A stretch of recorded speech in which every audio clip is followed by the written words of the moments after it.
میٹھے میٹھے اسلامی بھائیوں، درود پاک پڑھنے کے بے شمار فضائل و برکات ہیں، بہت ساری احادیث فضائل درود میں ملتی ہیں۔ ایک بڑا ہی نورانی اور یوں سمجھیے کہ دلوں میں نور پیدا کرنے والا واقعہ آپ کو سناتا ہوں، اور اس کے ذریعے احساس ہوگا کہ درود پاک پڑھنا یہ کتنی بڑی نعمت ہے۔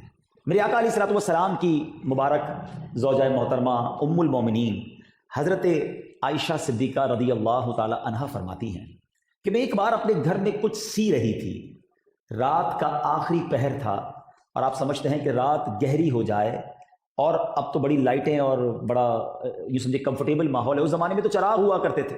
فرماتی میں کچھ سی رہی تھی اور میرے ہاتھ سے سوئی گر گئی اور چراغ بھی گل ہو گیا، یعنی دوسرے لفظوں میں گھپ اندھیرا چھا گیا۔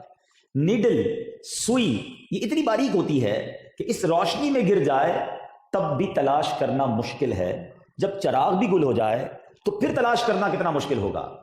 بی بی عائشہ صدیقہ رضی اللہ تعالی عنہا کہتی ہیں میں سوئی تلاش کر رہی تھی، اتنے میں میرے سرتاج صاحب معراج نور والے آقا صلی اللہ تعالی علیہ وسلم میرے کمرے میں تشریف لے آئے۔ میرے آقا تو کیا آئے، آپ کے چہرہ انور سے اتنا نور نکلا، فرماتی میں نے اپنی گم شدہ سوئی جو ہے آقا کے نور کی برکت سے تلاش کر لی۔ ذرا غور سے سنیے گا، دیکھیں دنیا میں بڑے خوبصورت لوگ آئے، آج بھی کسی کا چہرہ دیکھ کر ہم کہتے ہیں یار کتنا نورانی چہرہ ہے، کتنا برائٹ فیس ہے، لیکن ایسا چہرہ نہیں دیکھا ہوگا کہ جناب اندھیرے کمرے میں آئے تو اس کے نور کی روشنی سے پورا کمرہ جگمگا اٹھے۔ اللہ اکبر۔ بی بی عائشہ کہتی حضور کی اس نورانی برکت چہرے کی شعاؤں سے میں نے اپنی سوئی تلاش کی، اور اس کے بعد میں نے نبی پاک علیہ الصلوۃ والسلام کی بارگاہ میں عرض کی کہ حضور آپ کتنے خوبصورت ہیں، آپ کتنے حسین ہیں، آپ کا چہرہ کتنا پیارا ہے۔ پیارے آقا علیہ الصلوۃ والسلام فرماتے ہیں بربادی ہے اس کے لیے جو میرا یہ چہرہ قیامت کے دن بھی نہیں دیکھ سکے گا۔ ذرا غور کیجئے، یہ کتنی بڑی مایوسی ہے، کتنی بڑی بربادی ہے کہ نبی پاک علیہ الصلوۃ والسلام کے سوا کون ہے جو ہماری شفاعت کرے، اور اگر کوئی نبی پاک کا چہرہ ہی نہ دیکھ سکے تو وہ تو گیا نا کام سے۔ بی بی عائشہ صدیقہ رضی اللہ تعالی عنہا نے کہا حضور کس کے لیے بربادی ہے؟ میں حدیث کا مضمون سنا رہا ہوں۔ فرمایا وہ شخص جس کے سامنے میرا ذکر ہو اور مجھ پر درود نہ پڑھے بروز قیامت میرا چہرہ بھی نہیں دیکھ سکے گا۔ اے میرے میٹھے اسلامی بھائی، غور کیجیے، میں اور آپ تو اگر عاشق رسول سے پوچھو وہ تو جیتا ہی اسی آس میں ہے کہ قبر میں جاؤں گا تو نبی پاک کا جلوہ دیکھوں گا، محشر میں جاؤں گا تو آقا کا دیدار کر کر ان سے شفاعت کی خیرات لے کر ان کے پیچھے جنت میں جانا ہے۔ اگر ادھر بھی دیدار نہ ملا تو پھر کدھر جائیں گے؟ کیا میری اور آپ کی روٹین میں درود پاک شامل ہے؟ سوچئے نا، صبح سے شام ہم نے کون سا وقت، کون سا لمحہ مخصوص کیا ہے کہ یہ درود پڑھنے کا وقت ہے؟ Lunch time, break fast time, dinner time, office time, family time, سارے ٹائم۔ اب تو ایک نیا ٹائم بھی ایڈ ہو گیا، جم ٹائم۔ درود ٹائم کہاں ہے؟ قرآن ٹائم کہاں ہے؟ ذکر ٹائم کہاں ہے؟ اللہ نے زبان اس لیے دی ہے کہ فضول باتیں ہی کرتی رہے؟ یقین جانیے درود چھوڑنا یہ جنت کا راستہ چھوڑنا، یہ میں نہیں کہہ رہا، نبی پاک علیہ الصلوۃ والسلام فرماتے ہیں جس کا مضمون ہے کہ جو مجھ پر درود پڑھنا بھول گیا وہ جنت کا راستہ بھول گیا۔ اے میرے میٹھے اسلامی بھائیوں کہ انشاءاللہ چلتے پھرتے اٹھتے بیٹھتے ہم درود پاک پڑھیں گے انشاءاللہ۔ آپ بلیو کریں، if you are in problem, in calamity, in difficulty, whatever problem you have، جو مشکل ہے آپ کے ساتھ، آپ درود پڑھنا شروع کریں اور کثرت سے پڑھیں، پھر آپ دیکھیں آپ کی مصیبتیں آپ کی آنکھوں کے سامنے سے ہٹنا شروع ہو جائیں گی، قرضے اترنا شروع ہو جائیں گے، بیماریاں ٹھیک ہونے لگ جائیں گی، برڈن آپ فیل کریں گے کہ آپ کا پریشر ریلیز ہو رہا ہے۔ اتنا شاندار وظیفہ ہمیں اللہ اور اس کے رسول کی طرف سے عطا ہوا ہے، مگر اس کی طرف بہت کم لوگوں کی توجہ ہے۔ نیت کریں انشاءاللہ ہم روزانہ کثرت کے ساتھ درود پاک پڑھیں گے انشاءاللہ۔ آئیے مل کر محبت کے ساتھ بآواز بلند درود پاک پڑھیں، صلو علی الحبیب صلی اللہ تعالی علی محمد صلی اللہ علیہ وسلم۔ آج ہم جو بیان کا ٹاپک ہے، جو موضوع ہے، وہ یہ ہے کہ آج ہم سب نے ایک ایسے دن کے بارے میں بات کرنی ہے جو ہم سب نے دیکھنا ہے، the most difficult day، مشکل ترین دن، اور یہ ایک ایسی حقیقت ہے کہ ہم سب نے اس دن کو فیس کرنا ہے۔ اس کا ذکر قرآن میں موجود ہے، اس کا ذکر احادیث میں موجود ہے، قرآن نے بار بار اس دن کو ریپیٹ کر کے سمجھایا ہے کہ وہ دن کیسا ہوگا۔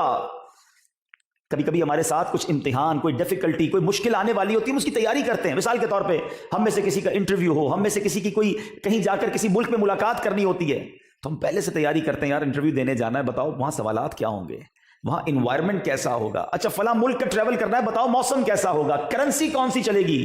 پہلے سے کسی چیز کی پریپریشن ہم کرتے ہیں، مگر یہ وہ دن ہے جو حقیقت ہے کہ ہم سب نے دیکھنا ہے، اور بار بار قرآن و حدیث میں ہمیں سمجھایا گیا ہے، مگر ہم میں سے کون ہے جو اس دن کی تیاری کر رہا ہے، اس دن کی پریپریشن کر رہا ہے؟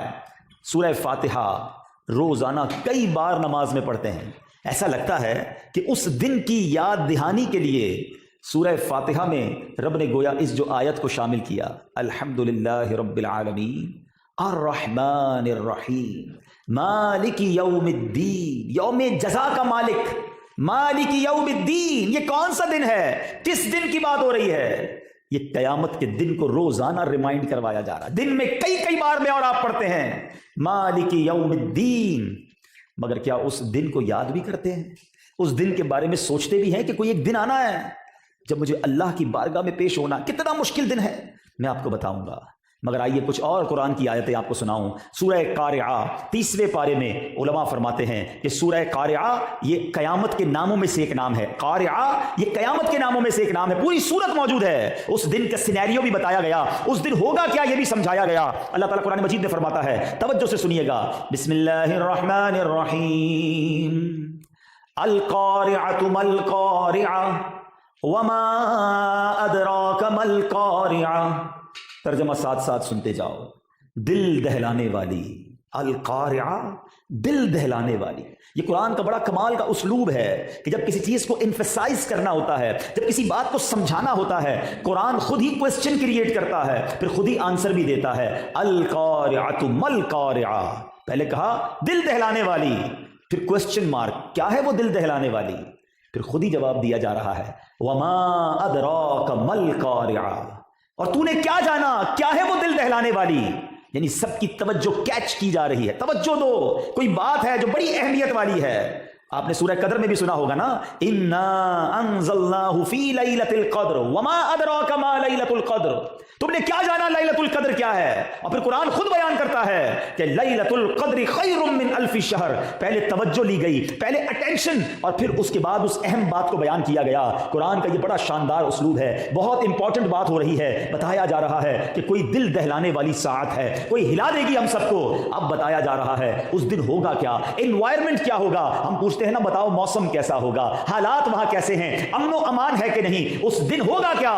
قرآن بیان کرتا ہے یوم یکون الناس کالفراش المبثوث، اللہ فرماتا ہے اس دن آدمی ہوں گے جیسے پھیلے پتنگے۔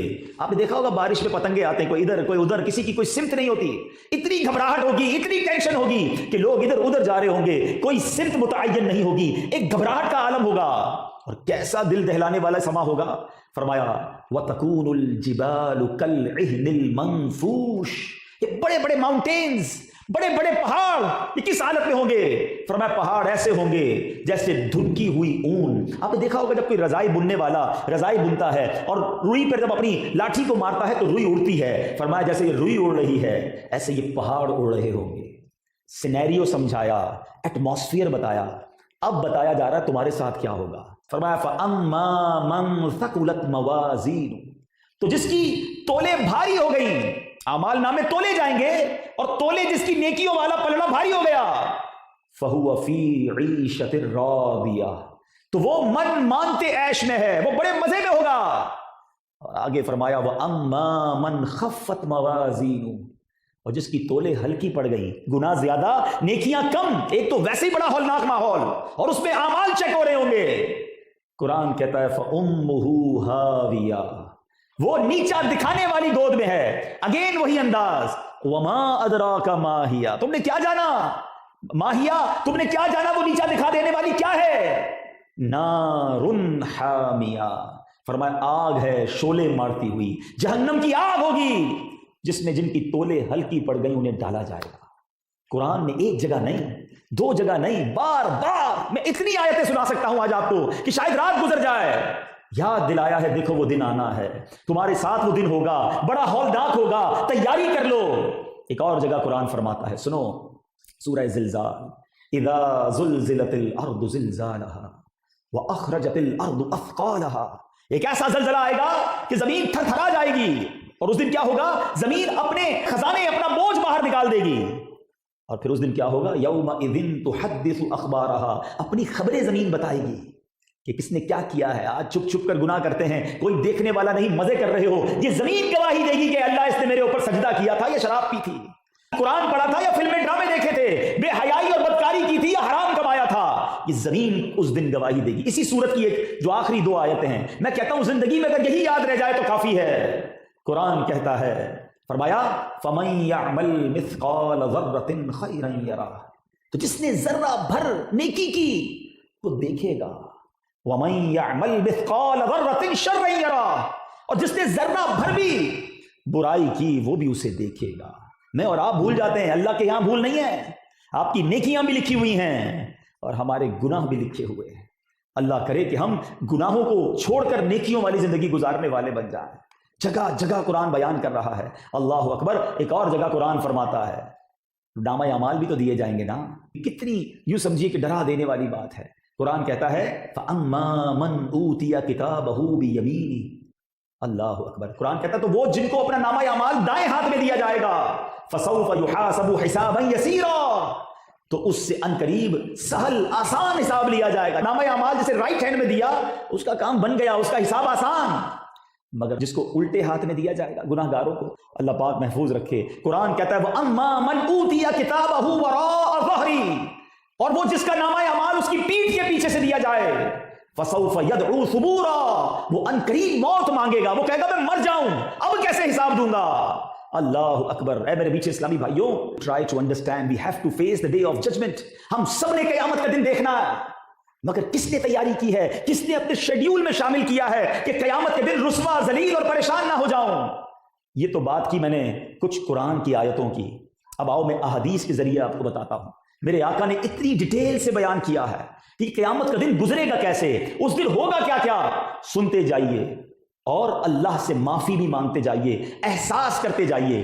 حضرت عیسیٰ علیہ السلام جب دنیا میں تشریف لائیں گے, ایک وقت تک دنیا میں رہیں گے. جب وفات ہوگی تو سبحان اللہ حضرت عیسیٰ علیہ السلام بھی سنہری جالیوں میں میرے آقا کے ساتھ ان کی تدفین ہوگی. حضرت عیسیٰ کی جب وفات ہو جائے گی تو پھر ایک زمانہ جب قیامت کو صرف 40 برس رہ جائیں گے, ایک خوشبودار ٹھنڈی ہوا چلے گی. میں یہ حدیث کئی بار سنی تھی, ذرا سنیے گا, پھر میں آپ کو بتاتا ہوں اپنی آبزرویشن. کہ خوشبودار ٹھنڈی ہوا چلے گی جو لوگوں کی بغلوں کے نیچے سے گزرے گی, جس کا اثر یہ ہوگا کہ دنیا میں جتنے مسلمان ہوں گے ان کی روح قبض ہو جائے گی, وہ انتقال کر جائیں گے, صرف دنیا میں کافر رہ جائیں گے. میں سوچتا تھا اللہ کی قدرت ہے, دیکھا تو نہیں تھا کہ ہوا سے لوگ مر جائیں گے, کیسی اللہ کی قدرت ہوگی. مگر بلیو کریں, کرونا وائرس نے بتا دیا کہ نہ نظر آنے والا یہ وہ وائرس ہے جس نے دنیا کو بتا دیا ہے کہ کوئی تو ہے جو نظام ہستی چلا رہا ہے, وہی خدا ہے. ارے دنیا کی سپر پاور ہیں. لوگ کہتے تھے سارے بزنس بند ہو جائیں گے, یہ بزنس کبھی بند نہیں ہو سکتا. وہ بزنس بند ہوتے دیکھے, ایئرپورٹس بند ہوتے دیکھے, فلائٹس بند ہوتے دیکھی. ارے دنیا کا کاروبار رک گیا, پہیا رک گیا. ایک ایسا وائرس ہے جسے دیکھا نہیں جا سکتا. ایسا نظارہ دکھا دیا کہ میرا رب جب چاہے جو چاہے کرنے پر قادر ہے. ان اللہ علی کل شیء قدیر. اور تاریخ لکھنے والا جب تاریخ لکھے گا, کرونا وائرس پر جب تحقیق ہوگی, تو آج میری بات نوٹ کر لو, دنیا کو یہ جواب ملے گا کہ یہ وائرس جو ہے یہ غیر مسلموں کو اللہ کی قدرت دکھانے آیا تھا. آج بھی مسلمانوں پر بڑی رحمت کی نگاہ ہے. آج پاکستان کو دیکھ لو, ایسا کیا ہم نے کیا, کون سی میڈیکل ہم نے جناب SOPs پر عمل کیا. نہیں جناب, دعائیں ہوتی رہیں, اذانیں ہوتی رہیں, نمازیں ہوتی رہیں, اور اللہ کی رحمت سے آپ پوری دنیا کے مسلمان ملکوں کا حال دیکھیں. تقریباً مسلمان ملک فارغ ہو چکے ہیں, وہاں کوئی ٹینشن نہیں ہے. اور جو اللہ کو نہیں مانتے آج ان کے ہاسپٹل میں جگہ نہیں ہے. دنیا کا بہترین میڈیکل نظام ہے, مگر وہ اس پر قابو نہیں پا رہے. رب قدرت دکھا رہا ہے, بتا رہا ہے کہ ان اللہ علی کل شیء قدیر. اے اللہ کو ماننے والوں, اے اس کے رسول پر ایمان لانے والوں, اور کیا اپنی آنکھوں سے دیکھو گے. ہمارے پاس نہ میڈیکل فیسلٹی ہے, نہ ہمارے ملک میں اتنی صفائی ستھرائی ہے. جنہوں نے یورپ کا سفر کیا ہے, زمین پر ایک جناب مٹی کا دانہ نظر نہیں آتا, کوئی مکھی مچھر اس فضا کے اندر نہیں ہوتا, مگر آج وہ بے بس ہیں. سبحان اللہ, میرے مولا کریم نے ہمیں یہ دکھایا ہے. اور یہ جو قیامت سے پہلے خوشبودار ہوا چلے گی, لوگ مر جائیں گے. اب بتائیے, یہی کرونا وائرس اگر سانس سے پھیلتا, یہی کرونا وائرس اگر ہوا میں آ جاتا, تو شاید ہم اپنی آنکھوں سے یہ نظارہ دیکھتے کہ لوگ سانس لیتے اور دنیا سے جاتے. اللہ ہمیں محفوظ رکھے. مگر اب سمجھ آ گیا ہے کہ دنیا کتنی ترقی کر لے, رب جب چاہے جو چاہے اپنی قدرت کا نظارہ دکھا سکتا ہے. میں پچھلے دنوں امریکہ میں بات کر رہا تھا. امریکہ میں بہت بڑے ایک ڈاکٹر ہیں، میری ان سے بات ہو رہی تھی، کہتے ہیں ہمارے یہاں میٹنگز ہو رہی ہیں، بڑے بڑے سیمینار ہو رہے ہیں کہ ہمارے ہاسپٹلز میں جگہ نہیں ہے، 22 کروڑ کا ملک ہے، پاکستان کوئی چھوٹا ملک نہیں ہے کہ جناب ایک جزیرے والا ملک ہے، کلیئر ہو گیا چلو بات ختم، نہیں جناب، دنیا میں 6 نمبر پر آبادی پہ آپ کا ملک آتا ہے، 22 کروڑ آبادی والا ملک کیسے کلیئر ہو گیا؟ نہ لوگ ادھر اتنی احتیاط کر رہے ہیں، بہرحال احتیاط کرنی چاہیے، میں اس کو ڈینائی نہیں کر رہا، مگر اب تک جو ہم پر خاص رحمت کی نگاہ ہے وہ کہتے ہیں وہ سیمینار ہو رہا ہے، اور میں مسلم ڈاکٹر کی حیثیت سے ان ڈاکٹر کے درمیان بتاتا ہوں کہ یہ مسلمانوں کا وضو ہے، یہ مسلمانوں کی نماز ہے، یہ وہاں اذانیں دے رہے ہیں، یہ دعائیں کر رہے ہیں، اللہ پاک انہیں بلاؤں سے بچا رہا ہے۔ تو میرے پیچھے اسلامی بھائی، یہ باتیں ایمان کو مضبوط کرنے والی ہیں۔ پھر آتا ہوں اپنے ٹاپک کی طرف۔ اب قیامت کافروں پر قائم ہوگی، مسلمان کوئی دنیا میں نہیں ہوگا۔ اب جب 40 برس کا ایسا زمانہ گزرے گا کسی کے یہاں اولاد نہیں ہوگی، جتنے لوگ اس وقت دنیا میں ہوں گے نا وہ سب 40 سال سے بڑے ہو گئے ہوں گے، اور اب احادیث کا مضمون ہے کہ کوئی اللہ نام لینے والا زمین پر نہیں ہوگا، کوئی کھانا کھا رہا ہوگا، کوئی اپنے کاموں میں مشغول ہوگا کہ دفعتاً اچانک حضرت اسرافیل علیہ السلام کو سور پھونکنے کا حکم دیا جائے گا۔ اب ان کی جب آواز آئے گی نا سور پھونکنے کی، یہ ایک طرح کا ساؤنڈ ہوگا جو بڑا باریک ہوگا، تو لوگ آہستہ آہستہ بلند ہوتا جائے گا، لوگ کان لگا کے سنیں گے کہ کوئی آواز آ رہی ہے، لیکن آواز بڑھتی جائے گی، لوگ اب بے ہوش ہونا شروع ہوں گے، گر پڑیں گے، مر جائیں گے، آسمان، زمین، پہاڑ، یہاں تک کہ سور اور اسرافیل اور تمام ملائکہ سب فنا ہو جائیں گے، کوئی اس دنیا میں نہ ہوگا سوائے خالق حقیقی کے۔ اب سنو رب کیا فرمائے گا، لمن الملک اليوم، آج کس کی بادشاہت ہے، کہاں ہے جبارین، کہاں ہے متکبرین، مگر کون ہوگا جو جواب دے گا؟ nobody there to give answer۔ اللہ سبحانہ و تعالیٰ خود جواب ارشاد فرمائے گا، للہ الواحد القہار، صرف اللہ واحد قہار کی سلطنت ہے۔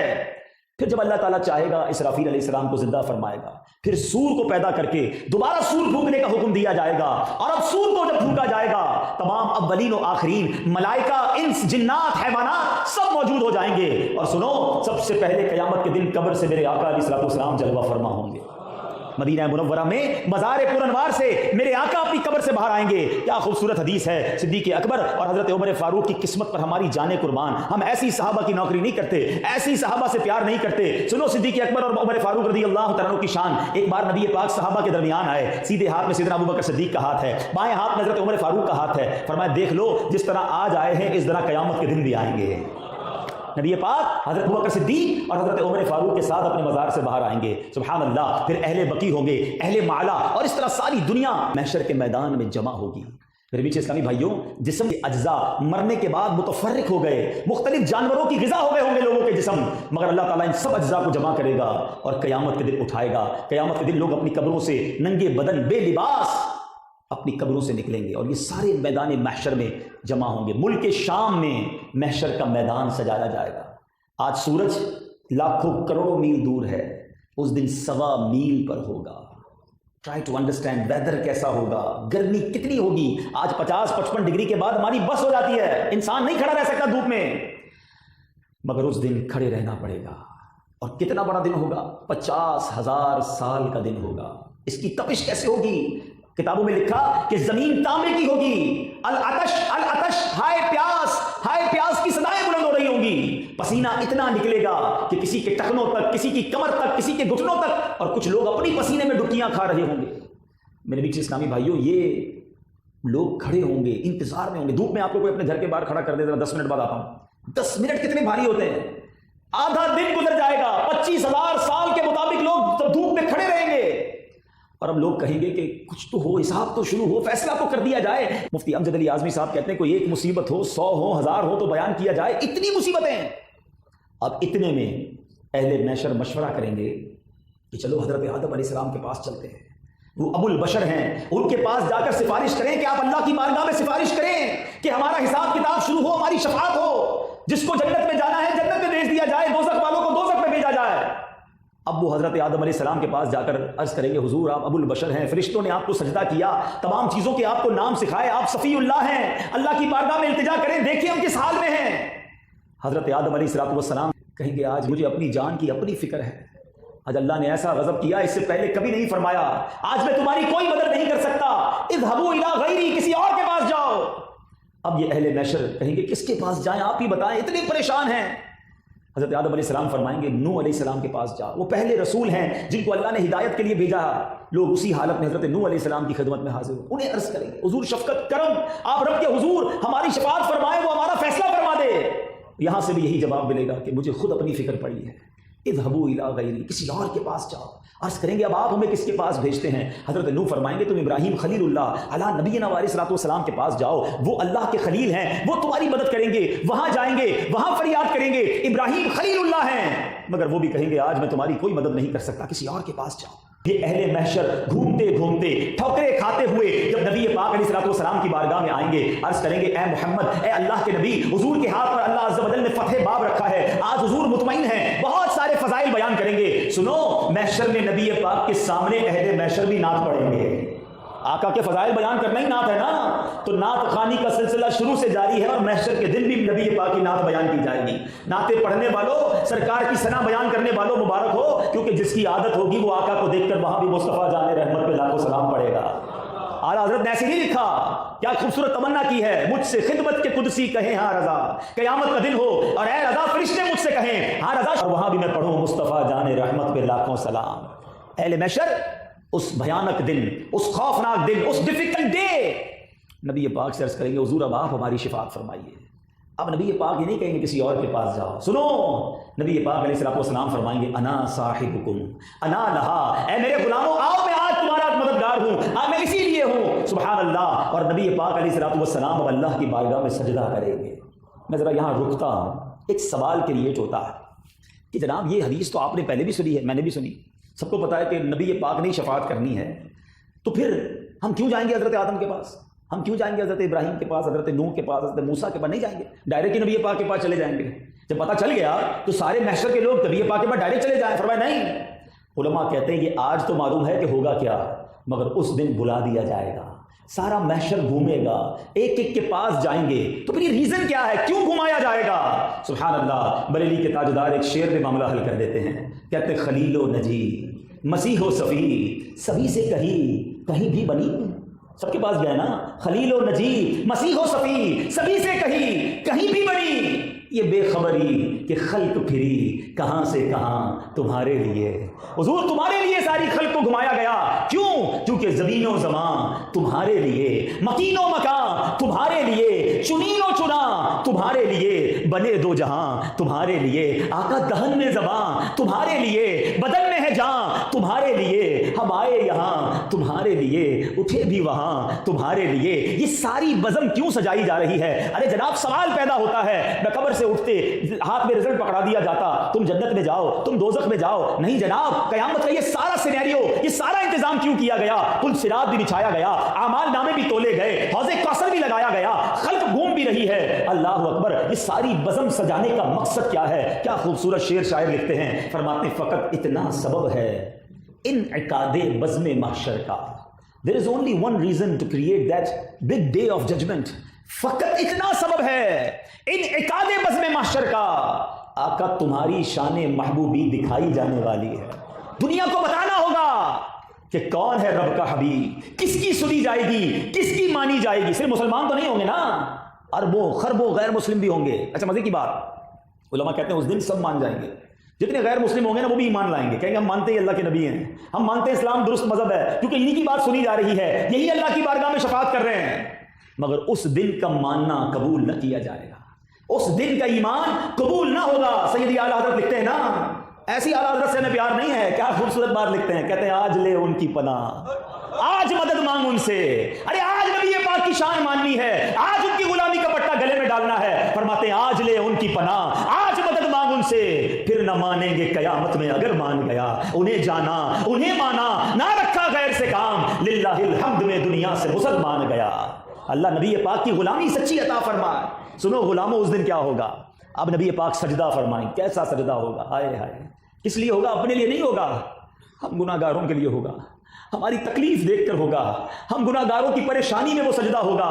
میرے آقا سجدہ فرمائیں گے اور اللہ کا اپنے حبیب سے پیار دیکھو، اللہ کی اپنے حبیب پر کرم نوازی دیکھو، آقا رب کی بارگاہ میں سجدہ کریں گے۔ ذرا الفاظ سننا، رب کی طرف سے کیا ارشاد ہوگا؟ یا محمد ارفع راسک، اے محمد اپنا سر اٹھاؤ، میرے پیارے اپنا سر اٹھاؤ، وقل تسمع، کہو سنا جائے گا، وصل تو عطا سوال کرو پورا کیا جائے گا، وشفا تشفا شفاعت کرو شفاعت قبول کی جائے گی، وقل تطاع فرماؤ تمہاری اطاعت کی جائے گی۔ اب نبی پاک سجدے سے سر اٹھائیں گے، اللہ کے حبیب اب شفاعت کا سلسلہ فرمائیں گے، غلاموں کو پکڑ پکڑ کر جہنم سے نکال رہے ہوں گے، کسی کا پلڑا گناہوں کا بھاری ہو رہا ہوگا، میرے آقا وہاں جا کر اپنے کرم سے اس کا گناہوں کا پلڑا ہلکا اور نیکیوں کا بھاری کر رہے ہوں گے۔ کبھی دیکھیں گے پل صراط پر کوئی مجرم جہنم میں گر رہا ہے، وہ نبی پاک کو پکارے گا، آقا ادھر جائیں گے، اسے پل صراط پار کرائیں گے۔ کسی جگہ لوگ پیاسے ہوں گے، نبی پاک کے امتی پریشان ہوں گے، میرے آقا اپنے ہاتھوں سے جام کوثر عطا فرمائیں گے۔ اللہ اکبر، نبی پاک خود فرماتے ہیں کہ اس دن انبیاء کو ممبر دیے جائیں گے اور سارے انبیاء اپنے ممبر پر بیٹھے ہوں گے، مگر میں اپنے ممبر پر اس وقت تک نہیں بیٹھوں گا بلکہ میں اللہ کی بارگاہ میں کھڑا رہوں گا اس ڈر سے۔ ذرا حدیث کے الفاظ سنیے گا، میں اور آپ گناہ گار بندے تو ڈر رہے ہوں گے نا کہیں جہنم میں نہ ڈال دیا جائے۔ اللہ کے حبیب فرماتے ہیں میں اس ڈر سے اللہ کی بارگاہ کے سامنے کھڑا رہوں گا کہ کہیں مجھے اکیلے کو جنت میں نہ بھیج دیا جائے اور میری امت پیچھے نہ رہ جائے۔ اللہ اکبر، پیارے آقا فرماتے ہیں میری شفاعت میرے گناہ گار امتیوں کے لیے ہے۔ اور سنو، پیارے آقا علیہ الصلوۃ والسلام فرماتے ہیں، نبی پاک فرماتے ہیں، حدیث پاک کا مضمون ہے کہ سب نبیوں کو تین دعائیں دی گئیں۔ ویسے تو ہر دعا قبول ہوتی ہے مگر 3 دعائیں اسپیشل دی گئیں کہ جو وہ مانگیں وہ قبول ہوتی ہیں۔ پیارے آقا فرماتے ہیں اور نبیوں نے وہ ساری دعائیں کر لی ہیں، اور آقا فرماتے ہیں میں نے جو دعا کی وہ 2 دنیا میں کی ہیں اور 1 آخرت کے لیے بچا کر رکھی ہے۔ اور دنیا میں کیا مانگا تھا؟ فرماتے ہیں اللہم اغفر لی امتی، اللہم اغفر لی امتی، اے اللہ میری امت بخش دے، میری امت بخش دے۔ اور 1 دعا میں نے قیامت کے لیے بچا کے رکھی ہے، وہ قیامت کے دن اپنے رب سے اپنی امت کی شفاعت مانگوں گا۔ رب نے وعدہ کیا وَلَسَوْفَ يُعْطِيكَ رَبُّكَ فَتَرْضَىٰ، اے محبوب تمہیں رب اتنا عنقریب عطا فرمائے گا کہ تمہیں راضی کر دے گا۔ اللہ کے حبیب فرماتے ہیں میں اس وقت تک راضی نہ ہوں گا جب تک اپنے ایک امتی کو جنت میں نہ داخل کراؤں۔ ایسے آقا، ایسے شفیع، ایسے مہربان۔ سنو نبی پاک کا اس دن حال کیا ہوگا۔ ایک صحابی رسول نبی پاک کی دربار میں آئے، کہتے حضور آج جب دل گھبراتا ہے، جب جی گھبراتا ہے، پریشان ہوتا ہوں، آپ کی بارگاہ میں آتا ہوں، آپ کا دیدار کر لیتا ہوں۔ حضور قیامت کا دن ہوگا، آپ کے گرد تو انبیاء ہوں گے، صحابہ ہوں گے، صالحین ہوں گے، ایک ہجوم ہوگا، حضور میں آپ کو وہاں کیسے تلاش کروں گا؟ سنو نبی پاک نے یہ نہ کہا میرا بڑا نورانی محل ہوگا، میں بڑے ممبر پر بیٹھا ہوں گا، وہاں آ کر میرا دیدار کر لینا۔ نہیں، میرے آقا فرماتے ہیں، حدیث کا مضمون ہے، مجھے تلاش کرنا ہو تو حوض کوثر کو ڈھونڈ لینا، میرے پیاسے امتی ادھر آئیں گے، اپنے ہاتھوں سے انہیں جام کوثر پلا رہا ہوں گا۔ کہ حضور اگر وہاں نہ پاؤں، فرمایا وہاں نہ ملوں تو ایسا کرنا پل صراط پر آ جانا، رب سلم امتی کی صدائیں بلند کرتے ہوئے اپنے گناہگار امتیوں کو پل سے پار لگا رہا ہوں گا۔ کہ حضور اگر پل صراط پر نہ ملے تو پھر کدھر ملیں گے؟ پھر ایسا کرنا کہ میزان عمل پر آ جانا، اعمال نامے تولے جا رہے ہوں گے، میں اپنے گناہگار امتیوں کے پلڑے بھاری کر رہا ہوں گا۔ کہ حضور ادھر نہ پاؤں تو کدھر آؤں؟ فرمایا ان 3 جگہوں کے علاوہ تم مجھے کہیں نہیں پاؤ گے، میں ان 3 جگہوں پر تمہیں کہیں نہ کہیں ملوں گا۔ اللہ اکبر۔ مولانا حسن رضا خان ایک نقشہ کھینچتے ہیں کہ قیامت کا دن کیسا ہوگا، کہتے ہیں کہ اس دن کیا ہونا ہے، فرماتے مقام فاصلوں پر کام مختلف اتنے، وہ دن ظہور کمال حضور کا ہوگا، 1000 جان فدا نرم پاؤں سے پکار سن کے اسیروں کی دوڑتا ہوگا۔ آقا کبھی ادھر کبھی ادھر، کوئی پل صراط پہ پکارے گا یا رسول اللہ بچائیے، آقا وہاں جا کر بچائیں گے، کوئی کریم ترازو، کوئی لبے کوثر، کوئی صراط پہ ان کو پکارتا ہوگا اور آقا پہنچیں گے۔ کس طرح پہنچیں گے؟ سنو، جس طرح ماں سے بچہ بچھڑ جائے، ماں بے قرار ہوتی ہے، اللہ اکبر۔ نبی پاک کا حال کیا ہوگا کہ عزیز بچے کو ماں جس طرح تلاش کرے، عزیز بچے کو ماں جس طرح تلاش کرے، خدا گواہ یہی حال آپ کا ہوگا۔ آقا کبھی ادھر کبھی ادھر، اور پھر آقا کی بات کیسی سنی جائے گی؟ فرمایا دکھائی جائے گی محشر میں شان محبوبی کہ آپ ہی کی خوشی آپ کا کہا ہوگا، جو آقا فرمائیں گے وہ مانا جائے گا۔ سنو غلاموں، ایسی زندگی گزارنا کہ آقا قیامت کے دن دامن میں چھپا لیں۔ لکھتے ہیں غلام ان کی عنایت سے چین میں ہوں گے، انشاءاللہ غلام بن کے رہنا، غلام ان کی عنایت سے چین میں ہوں گے۔ عدو یعنی دشمن حضور کا آفت میں مبتلا ہوگا، میں ان کے در کا بھکاری ہوں فضل مولا سے، حسن فقیر کا جنت میں بسترا ہوگا۔ ایسا مددگار کوئی ہے جب ماں بھی کام نہیں آئے گی، باپ کہے گا میں تیری کوئی مدد نہیں کر سکتا، مگر اس دن نبی پاک ہمیں تلاش کر رہے ہوں گے۔ ہم پیاسا کنویں کے پاس جاتا ہے نا، مگر میرے آقا کا دریائے رحمت ایسا ہے، اعلیٰ حضرت لکھتے ہیں فیض ہے یا شہ تسنیم نرالا تیرا، آپ پیاسوں کے تجسس میں ہے دریا تیرا۔ حضور خود تلاش کر رہے ہوں گے۔ اچھا اس دن نبی پاک کو پہچانیں گے کیسے؟ نبی پاک علیہ الصلوۃ والسلام کے پاس ہم جائیں گے کیسے؟ سنو ایمان افروز بات، میرے آقا علیہ الصلوۃ والسلام کے پاس وہاں ایک پرچم ہوگا، جسے کہا جاتا ہے لواء الحمد، اللہ اکبر. یہ جھنڈا کتنا بڑا ہوگا؟ یہ جھنڈا فرمایا یہ 1600 سال کی مسافت کے برابر ہوگا. 1600 سال کوئی گھوڑا چلائے جتنا فاصلہ طے کرے اتنا بڑا پرچم ہوگا. اب یہ پرچم کام کیا کرے گا ذرا سنو. اب ذرا تصور کرتے ہیں جنہوں نے حج کیا، میری بات جلدی سمجھ جائیں. حج پہ 25-30 لاکھ لوگ ہوتے ہیں، کتنا رش ہوتا ہے. کوئی خیمہ گم ہو جائے تو ملتا نہیں. وہاں بڑی بڑی نشانیوں کے لیے بلون لگائے جاتے ہیں. دور سے میں نظر آ جاتا ہے یار یہ بلون والی سائڈ جو ہے ہماری ہے، غبارہ یا کوئی ایسا جھنڈا پرچم لگایا جاتا ہے. اب محشر میں تو اربوں خربوں لوگ ہوں گے، ہمیں کیسا پتہ چلے گا نبی پاک کہاں ہیں؟ کیسے جائیں گے غلام پیارے آقا علیہ السلام کے پاس؟ فرمایا لواء الحمد جو ہے نا وہ پرچم دور سے بتائے گا نبی پاک وہاں ہیں. لوائے حمد کا پرچم بتا رہا ہوگا، آقا کا پرچم بتائے گا کہ نبی پاک وہاں ہیں. اب جو میں اپنے بیان کو اختتام کی طرف لانا چاہ رہا ہوں، سمجھانا چاہتا ہوں، بتاؤ نبی پاک کیسے کریم، کیسے شفیع، کیسے مہربان. اس مشکل دن بھی انہوں نے ہمارے کام آنا ہے، مگر آج ہماری زندگی میں ان کی یاد کہاں ہے، ان کی غلامی کہاں ہے، ان کے اس احسان کے مقابلے میں ہم کیا کر رہے ہیں؟ سیدی اعلیٰ حضرت کہتے ہیں نا جو نہ بھولا ہم غریبوں کو رضا. وہ نہیں بھولے، یقین کرو، وہ آج بھی نہیں بھولے، کل بھی نہیں بھولے تھے، اب بھی نہیں بھولیں گے. لوگ کہتے ہیں میں فلاں کا فالوور ہوں، میں فلاں کا فین ہوں، مجھے فلاں بڑا پسند ہے، عجیب عجیب فین بنائے ہوئے، عجیب عجیب فالوورشپ بنائی ہوئی ہے، میں تو اس کا دیوانہ. میں پوچھتا ہوں جس مشہور آدمی کے تم دیوانے بنے پھرتے ہو کہ تمہیں جانتا ہے؟ تمہارے لیے کبھی اس نے کوئی اچھا کام کیا، تمہارا خیال رکھا؟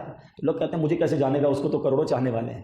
میں تو اس سے محبت کی بات کر رہا ہوں کہ جب تم دنیا میں نہیں آئے تھے تمہارے لیے سجدے کرتا تھا، تمہارے لیے راتیں جاگتا تھا، آنسو بہاتا تھا. میں اور آپ پیدا نہیں ہوئے تھے. اللہ کے حبیب راتیں جاگ جاگ کر اللہ کی بارگاہ میں دعا کرتے اللہ میری امت کو بخش دے. دنیا میں تشریف لائے، رب حبلی امتی کہتے ہوئے پیدا ہوئے، حق نے فرمایا کہ بخشا الصلاۃ والسلام. معراج کی شب تشریف لے گئے اللہ کی بارگاہ میں، ہمیں یاد رکھا. قبر انور میں جب اتارا جا رہا تھا آقا علیہ الصلوۃ والسلام کے لبھائے مبارکہ کو جنبش تھی، صحابہ نے کان قریب لے گئے، وہاں بھی امت کو یاد فرما رہے ہیں. قیامت کے دن بھی ہمیں تلاش کریں گے. بتاؤ نا ایسے آقا ہوں، پھر کسی اور سے محبت کی جائے، پھر کسی اور کی غلامی اختیار کی جائے، کسی اور کے طریقے پر عمل کیا جائے. نہ کرو ایسا نہ ہو کہ نبی پاک زندگی کا ایک دستور بنا لو میرے پیچھے اسلامی بات. کچھ بھی ہو جائے اللہ اور اس کا رسول ناراض نہیں ہونا چاہیے. یہ ناراض ہو گئے نا تو ہم مارے جائیں گے. ہمارا اور ہے کون؟ ہم کس کے پاس جائیں گے قیامت کے دن؟ اتنا مشکل دن جو میں نے بیان کیا، صرف نبی پاک کی ذات ہوگی جو ہماری شفاعت کرے گی، ہمیں انشاءاللہ اپنے ساتھ جنت میں لے کر جائیں گے. مگر ایسے کام بھی تو کر لو نا کہ نگاہ رحمت پڑ جائے. ساری زندگی ان کی سنتوں کے خلاف گزاری، ساری زندگی نمازیں قضا کر کے گزاری، حرام روزی کماتے رہے، وہ جس چیز کا منع کرتے رہے آپ وہ چیزیں کرو گے تو کیسے نبی پاک کرم فرمائیں گے؟ بتاؤ نا، اپنے بارے میں سوچیں. ہم کہتے تو ہیں، زبان سے تو نعرہ لگاتے ہیں کہ غلامی رسول میں موت بھی قبول ہے، مگر یہ غلامی ہے بھی کہ صرف زبانی نعرہ ہے؟ ہمیشہ یاد رکھنا میٹھے اسلامی بھائی، اطاعت کے بغیر محبت نہیں ہوتی ہے.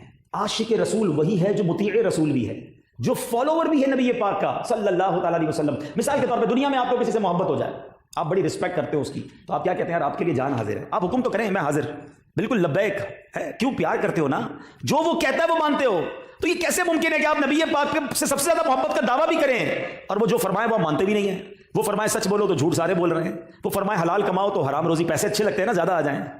نہ کریں ایسا. آج تو دنیا میں شاید تھوڑے دن عیش کر لو گے، قیامت کے دن مارے نہ جاؤ. زندگی ایسی گزارو، کاروبار کرنے سے پہلے، فیملی فنکشن کرنے سے پہلے، کچھ بھی کرنے سے پہلے یہ سوال کرو اپنے آپ سے کہ یہ کام کروں گا تو میرے آقا راضی ہوں گے یا ناراض ہو جائیں گے؟ اگر جواب یہ آتا ہے نا وہ ناراض ہو جائیں گے، پھر نہ کرنا، پھر رک جانا. مجھے وہ کوئی کام نہیں کرنا جس سے میرے آقا ناراض ہو جائے، کیونکہ اگر وہ ناراض ہو گئے تو میرا تو ان کے سوا کوئی آسرا نہیں ہے. میں تو بڑا گناہ گار ہوں، بڑا بدکار ہوں. اگر وہی ناراض ہو گئے تو پھر کس کے صدقے جنت میں جاؤں گا؟ تو میرے پیچھے اسلامی بھائیوں، میں آپ سب کو دعوت دیتا ہوں، اب جو رہ گئی ہے نا زندگی، تھوڑی رہ گئی، پتہ نہیں کب چلے جائیں، نبی پاک کی سچی غلامی میں گزارو، ان کی سنتوں پر عمل کر کے گزارو، ان کے طریقے کار پر عمل کر کے گزارو. چھوڑ دیں یہ گناہ کی عادتیں، چھوڑ دیں یہ برے کام. یہ مر جائیں گے ہم. یہ جن کے پیچھے پاگل ہوئے بیٹھے ہیں، کوئی کسی گلوکار کو فالو کر رہا، کوئی کسی اداکار کے پیچھے پاگل، کوئی کسی اسپورٹس مین کے پیچھے. عجیب دنیا بنی ہوئی ہے جس کو خیال ہی نہیں ہے کہ مرنا بھی ہے اور قیامت کے دن اللہ کی بارگاہ میں پیش ہونا ہے، اپنے اعمال کو پڑھ کر سنانا ہے. آج سچی بتاؤ، میرے اور آپ کے اعمال ہمارے گھر میں سے کسی کو پتہ چل جائیں، ہمارے دوستوں کو پتہ چل جائیں کہ ہم چھپ چھپ کر کون کون سے گناہ کر چکے ہیں، تو کتنی شرم آئے گی. آپ کو پتہ ہے محشر کے دن ساری دنیا کے سامنے اعمال نامہ پڑھنا پڑے گا، پھر کدھر جائیں گے؟ تو خدا را اللہ بڑا کریم ہے، توبہ سچی کر لو تو انشاءاللہ وہ نامہ اعمال کے گناہوں کو نیکیوں سے بدل دے گا. وہ بڑا کریم ہے. تو آج پکی سچی نیت کر لیں کہ آج کے بعد ہماری کوئی نماز قضا نہیں ہوگی. اب زندگی نبی پاک کی سنتوں پر عمل کر کے گزرے گی. اب جھوٹ نہیں بولیں گے، حرام روزی کے قریب بھی نہیں جائیں گے. سود کا کام نہیں کریں گے، رشوت کا کام نہیں کریں گے، آپ سچی نیت کرو، اللہ آپ کی روزی میں برکت ڈال دے گا، آپ کے لیے راہیں کھول دے گا۔ دنیا کو راضی کرنے کے لیے یہ غلطی مت کرنا کہ اللہ اور اس کے رسول کو ناراض کر بیٹھو، ورنہ آخرت میں کہیں بربادی مقدر نہ ہو جائے۔ اللہ پاک مجھے اور آپ کو نبی پاک کی شفاعت سے بہرہ مند فرمائے، آمین بجاہ النبی الامین صلی اللہ تعالی علیہ وسلم۔